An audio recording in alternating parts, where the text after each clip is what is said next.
তাঁতি পাখি। নাম আমার বাবুই পাখি। বাসা বাঁধি বুনে বুনে, লম্বা আসে বাসা বুনি নিরলস পরিশ্রমে।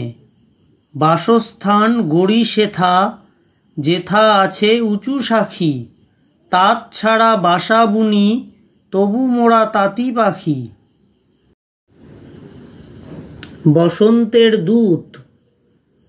কোকিলের কুহুরব, বসন্তের আগমনী। দিকে দিকে শোনা যায় কোকিলের মিষ্টি ধ্বনি। কোকিল বসন্ত আনে এই প্রকৃতি তলে, তাই সবে কোকিলকে বসন্তের দূত বলে। দর্জি পাখি। এসো ভাই দেখে যাও টুনটুনির বাসা, কি সুন্দর সেলাই করে বানিয়েছে খাসা।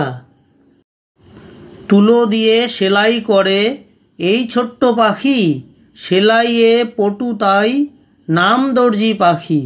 ভিডিওটি দেখার জন্য ধন্যবাদ।